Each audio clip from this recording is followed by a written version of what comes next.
I am Julio Foolio, and this is the story of my last 24 hours alive. Yesterday began like any other day, filled with music, hustle, and the ever-present tension that comes with my life.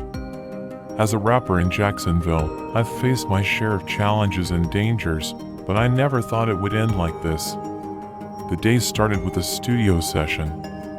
I was recording some tracks for my upcoming project, determined to lay down some fire verses. The studio on Ernest Street had become my second home, a place where I could channel my energy and creativity.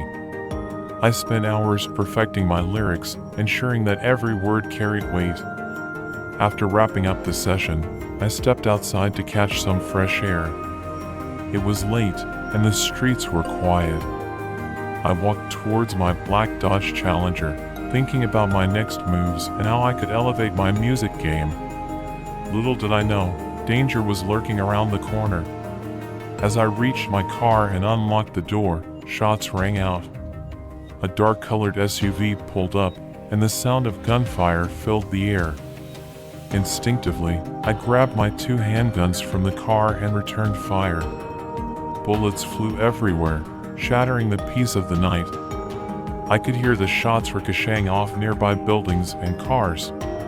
In the chaos, a bullet grazed my ankle, but I didn't let it slow me down. I emptied my clip, determined to defend myself and make it out alive. The shootout felt like it lasted forever, but in reality, it was only a few minutes. When the gunfire finally ceased, I assessed the damage.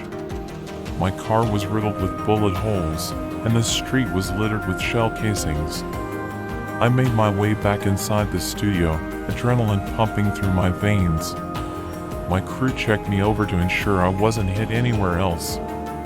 Fortunately, aside from the graze on my ankle, I was okay.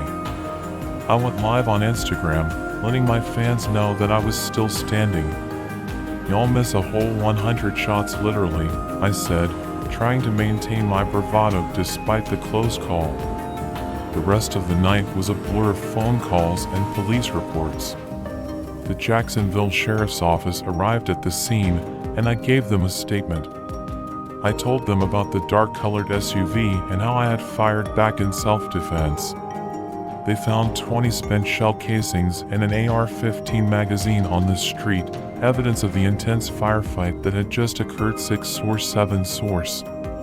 Despite the danger, I couldn't let fear control me. I had survived previous attempts on my life, and I believed I could make it through anything. But as the hours passed, I couldn't shake the feeling that something was different this time. The tension in the air was palpable, and I knew I had to stay vigilant. Morning came, and I tried to carry on with my day. I had plans to meet up with some friends and discuss our next moves. We were supposed to lay low for a while, but the streets had a way of pulling you back in. I couldn't escape the life I had chosen, and it seemed like trouble was always just around the corner. In the afternoon, I decided to visit a few spots around town. I wanted to clear my head and think about my future. As I drove through the city, memories of past beefs and rivalries flooded my mind. The life of a rapper in Jacksonville was never easy, and I had made my share of enemies. By the evening, I was back in Riverside. I parked my car and started walking towards a friend's place. The sun was setting, casting long shadows on the streets. Suddenly, I felt a sharp pain in my back. I stumbled and fell to the ground, realizing too late that I had been ambushed. The shots had come from behind, catching me off guard. As I lay there, struggling to breathe, I could hear the sound of footsteps approaching. My vision blurred, and darkness began to creep in. I thought about my family, my friends, and my fans. I hoped they would remember me for the music I created and the battles I fought. In my final moments, I felt a strange sense of peace.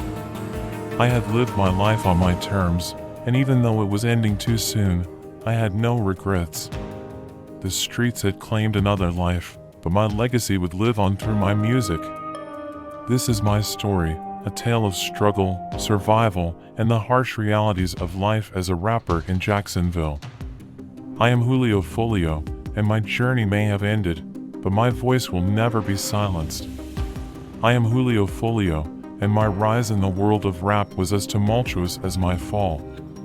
Born Charles Jones, I grew up in Jacksonville, Florida, a city that shaped me and my music in profound ways. My journey from the streets to the stage was marked by relentless ambition, raw talent, and an unyielding desire to tell my story. Growing up in Jacksonville, I was surrounded by a world of challenges. The streets were rough, and survival often meant making tough choices. Music became my escape, a way to express the pain, struggles, and dreams that defined my life. I started rapping at a young age, inspired by the raw and unfiltered reality of my surroundings. My lyrics were a reflection of the life I lived, and I quickly gained a reputation for my honest and hard-hitting style. In the early days, I faced numerous obstacles. With limited resources and support, I had to hustle to get my music heard. I recorded tracks in makeshift studios, often using whatever equipment I could get my hands on. Despite the challenges, I was determined to make a name for myself. My early mixtapes began circulating in the local scene, and my unique voice started to catch the attention of listeners. My big break came with the release of tracks that resonated with a wider audience. Songs like Crooks and Bibby's Story highlighted my ability to weave compelling narratives with gritty realism. The streets of Jacksonville were my muse, and my music was a testament to the struggles and triumphs of my community. However, my rise was not without controversy. In 2019, I lost my younger brother, Adrian Gaynor Jr., also known as Bibby, to gun violence. His death was a turning point for me, fueling my drive to succeed but also plunging me deeper into the dangerous world of street rivalries. My music became an outlet for my grief and anger, often posting live videos from the streets of Jacksonville. My music career reached new heights with the release of my album Love Me Like I'm Dead and its deluxe version, Love Me Like I'm Dead, Last Call. The projects featured collaborations with artists like Big Scar, Cash Kid, and Slime Life Shoddy. The success of these albums showcased my versatility as an artist and my ability to connect with a broader audience. But with fame came increased scrutiny and danger. I survived multiple attempts on my life, including a near-fatal shooting in Houston in 2020 and another in Riverside, Jacksonville, in 2021. Each time, I emerged stronger, using the experiences to fuel my music and message. I often went live on Instagram after these incidents, often posting live videos from the streets of Jacksonville. My music career reached new heights with the release of my album Love Me Like I'm Dead and its deluxe version, Love Me Like I'm Dead, Last Call.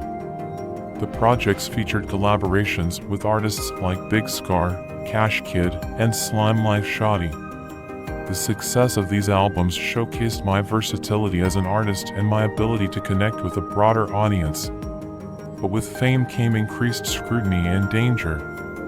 I survived multiple attempts on my life, including a near-fatal shooting in Houston in 2020 and another in Riverside, Jacksonville, in 2021. Each time, I emerged stronger, using the experiences to fuel my music and message. I often went live on Instagram after these incidents, showing my fans that I was still standing despite the odds. The last 24 hours of my life were a culmination of the tensions and conflicts that had defined my career. The day started like any other, but the underlying threat of violence was ever present. I spent the day in the studio, working on new tracks and planning my next moves. My mind was focused on my music and the legacy I wanted to leave behind. The evening brought an ambush that would be my last. As I walked to my car, I was shot by unknown assailants.